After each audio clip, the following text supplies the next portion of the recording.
Friday, January 31st, 2020 at 10:32 p.m., Dr. Fauci gets an email from Christian Anderson. Christian Anderson's a British researcher who's received numerous grants from NIH. Two really important sentences are in that email. Two sentences that get Dr. Fauci's attention. The first is this: the unusual features of the virus make up a really small part of the genome.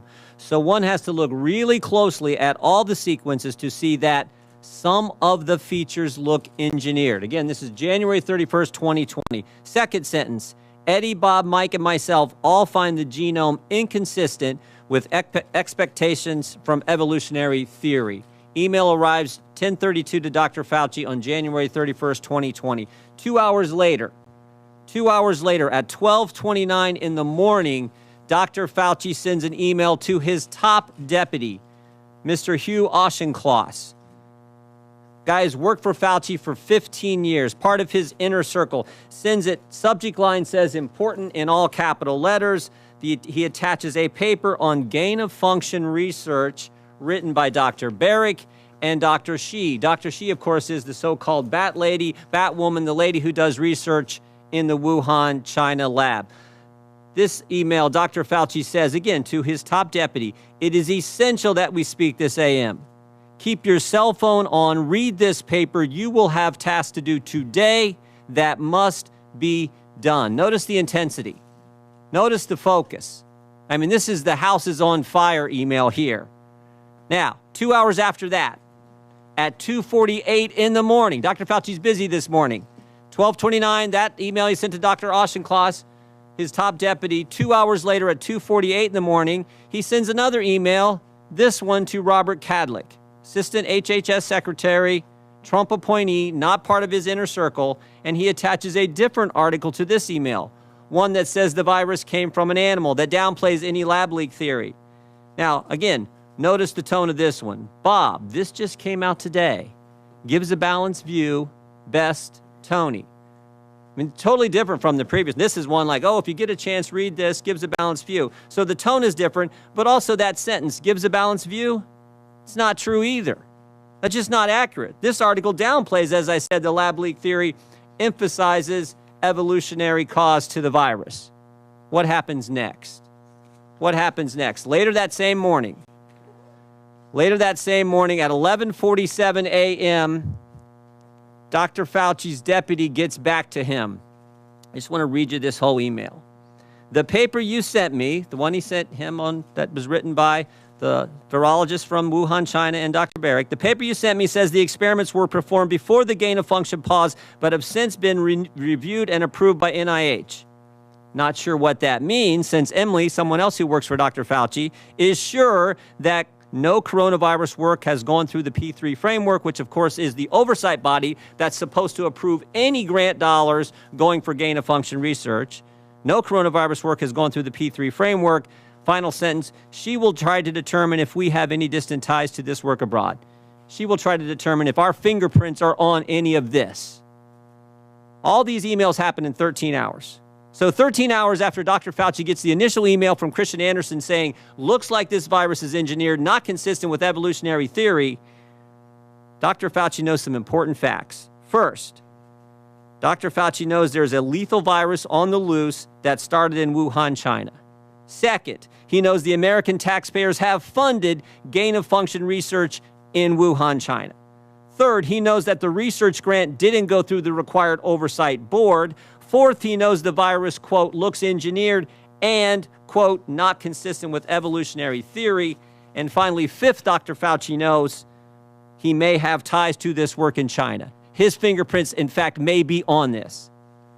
So what does Dr. Fauci do next? After he says, oh, whatever, what does he do next? He organizes a conference call for later that same day. I mean, this is the busiest 24 hours I think I've ever. He organizes a conference call, 12 people on the call. Dr. Fauci and 11 virologists from around the world. Virologists who've gotten millions of American tax dollars over the past several years. Now look at this list. Here's the list of people. There's only 2 Americans on the list, Tony Fauci and one other. Most of them are from around the world, as I said. I think the first thing you notice is who's not on the call. Who's not on the list? Is Dr. Kadlec on the list? The guy he sent the email to at 3 in the morning? Is Dr. Redfield the head of CDC? Dr. Girard, who's with us today, Assistant Secretary at HHS at the time. Dr. Birx, the lady who's soon to be COVID response coordinator. In fact, there's no one from the government on the call except Tony Fauci. Tony Fauci and 11 other individuals who got a bunch of American tax dollars over the years. What happened on the conference call? The short answer is we don't know. We don't know what they talked about. I mean, I think we got a good idea. We don't know for sure, but we do know what happened 4 days later. 4 days later, February 4th, 2020, Christian Anderson, the guy who started it all, who said the virus looks engineered, Christian Anderson said this 4 days later. The crackpot theories going around at the moment relate to this virus being somehow engineered. That is demonstrably false, close quote. What? In 4 days, this guy went from this looks engineered to now that's demonstrably false. 4 days, he went from this isn't consistent with evolutionary theory. Now we know it's totally evolutionary. But it gets even better. It gets even better. Mr. Anderson and 3 of the other people on this call write an article a few weeks later that says COVID is not a laboratory construct. And while they're writing that article, there's an email from March 6th where Mr. Anderson offers to let Dr. Fauci edit the article before it's published. And here's the kicker. Here's the kicker. When the article is published, Dr. Fauci cites it at a White House press conference when he is asked by a reporter about the origin of the virus. Cites the very article he put in motion on the conference call and he was allowed to edit. At the White House, where he's supposed to be giving the American people the truth, he references an article that he manufactured. Now, maybe I'm wrong about all this. Maybe it didn't work out this way. I think I'm right. Maybe it didn't work out this way.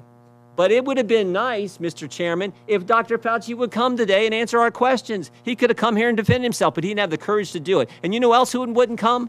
Remember that email about the P3 framework? We invited Dr. Hassel to come too. He's the individual who chairs that oversight board. We invited him to come today too, and he wouldn't come. I'm convinced these guys knew right from the get-go what the truth was, and they misled the American people. Oh, here's the other thing. You know that conference call? That conference call? We got the emails regarding the conference call from February 2nd. All these guys were emailing back and forth. They were on that conference call. Here's what we got on the FOIA request. Here's all their emails. Every single thing is redacted. Every single thing is redacted about what took place in that conference call, because I'm convinced it was at that conference call where they said, we got to cover our tracks.